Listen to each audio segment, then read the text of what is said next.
Hello friends, welcome back to on channel the key of success. दोस्तों, आज के इस वीडियो में हम डिस्कस करने वाले हैं सनोफी इंडिया लिमिटेड के Q1 रिजल्ट्स के बारे में।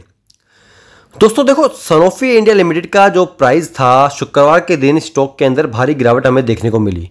ये स्टॉक लगभग 5% गिरकर 285 अंक की गिरावट के साथ 5,551 रुपये पे बंद हुआ।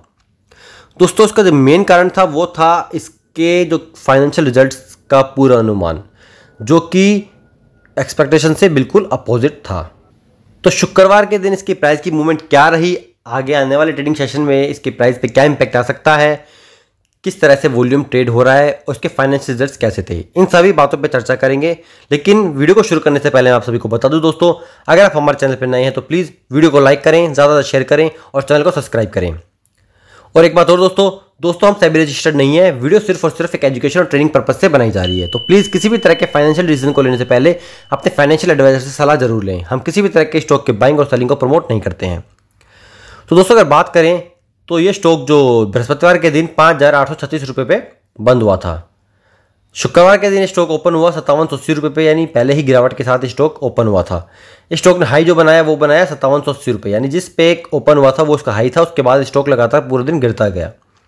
स्टॉक ने लो बनाया 5525 रुपये का और थोड़ा सा रिवर्स होने के बाद जो है 5,570 रुपये के आसपास स्टॉक ने क्लोजिंग दी।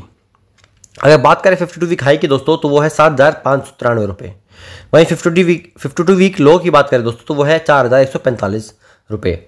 यानी इस गिरावट के साथ अगर मान लो ये गिरावट आगे भी रही तो शायद ये 52 वीक लो को जो है टच कर सकता है। स्टॉक जो है प्लस माइनस 10% के अपर ट्रेंड और लोअर ट्रेंड पे ट्रेड कर रहा है। अगर बात करें दोस्तों स्टॉक के ईपीएस की, तो स्टॉक का जो ईपीएस है वो है 157.39। अगर बात करें पी रेशो की और पीवी रेशो की दोस्तों, तो वो 35.27 और 14.86 है अभी स्टॉक का हाल फिलहाल में। अगर आरओई की बात करें दोस्तों, तो आरओआई 42.12% है और स्टॉक की फेस वैल्यू जो है वो है 10 रुपये। दोस्तों, अगर सेटलमेंट की बात करें तो T+1 में ये की कैटेगरी में स्टॉक आता है। इंडेक्स है इसका BSE 500। फार्मास्यूटिकल इंडस्ट्री है। आइए देखते हैं कि इन्होंने अपने जो फाइनेंशियल रिजल्ट्स में क्या नंबर पोस्ट किए हुए हैं। तो दोस्तों, जितने भी नंबर्स हैं वो हैं मिलियंस में, तो आप कंफ्यूज ना होना। जितने भी नंबर हैं मिलियंस में है तो मिलियंस में ही बात करेंगे। तो दोस्तों यहाँ पे देखो, आप देख सकते हैं कि जून, फिर मार्च और दिसंबर, यानी ये क्वार्टर, पिछला क्वार्टर और पिछला साल, क्वार्टर ईयर के जो है इन्होंने रिजल्ट्स यहाँ पे अपलोड किए हुए हैं। तो अगर बात करें दोस्तों इन्होंने कितना खर्चा किया इस क्वार्टर में, तो जो टोटल खर्चा किया इन्होंने, टोटल रेवेन्यू जो रहा है इस क्वार्टर में वो है 406.30 मिलियंस का।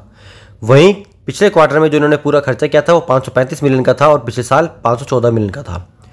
यानी क्वार्टर और ईयर जो है रेवेन्यू में यहाँ पे हमें गिरावट देखने को मिली है।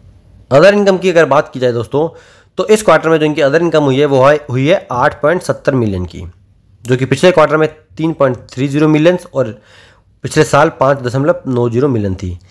देखिए दोस्तों, क्वार्टर और ईयर अदर इनकम तो बढ़ी है, लेकिन अदर इनकम का बढ़ना कंपनी के जो नेट प्रॉफिट पे इम्पैक्ट डालता है, लेकिन एक पॉजिटिव इम्पैक्ट नहीं डालता है। अदर इनकम का मतलब होता है कि जो कंपनी का मेन बिजनेस है, जैसे कि ये फार्मास्यूटिकल कंपनी है और साथ में अदर बिजनेस और अदर ट्रेड्स भी करती होगी, तो अदर इनकम का मतलब होता है कि मेन बिजनेस से फ़ायदा ना होकर अदर बिजनेस से फ़ायदा होना।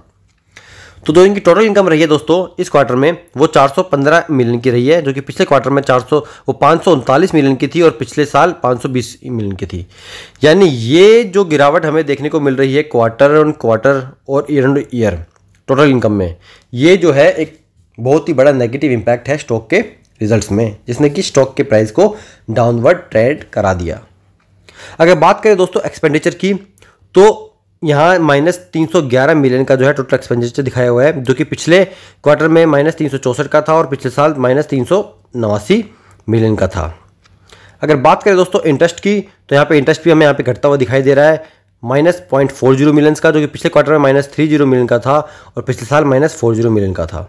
यानी क्वार्टर तो यह गिरता हुआ दिखाई दे रहा है, लेकिन ईयर की बात करें तो यहाँ पे किसी भी तरह का चेंज हमें दिखाई दे नहीं रहा।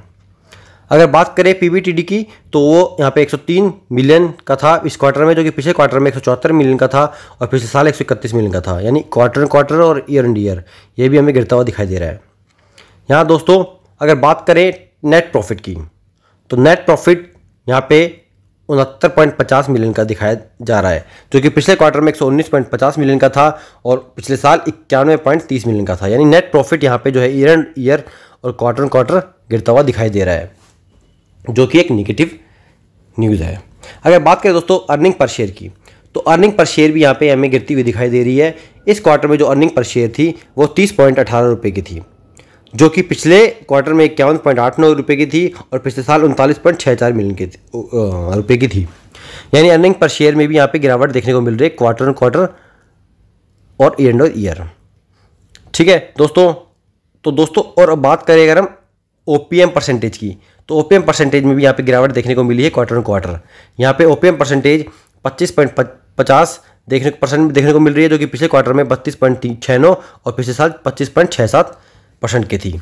अगर हम बात करें एनपीएम परसेंटेज की दोस्तों, तो वो इस क्वार्टर में 17.11% की थी, जो पिछले क्वार्टर में 22.30% की थी और पिछले साल 17.73% की थी। तो दोस्तों इस क्वार्टर जो हमें रिजल्ट्स मिले हैं, नंबर्स मिले हैं, वो क्वार्टर ऑन क्वार्टर और ईयर ऑन ईयर यहाँ पे हमें नेगेटिव दिखाई दिए हैं।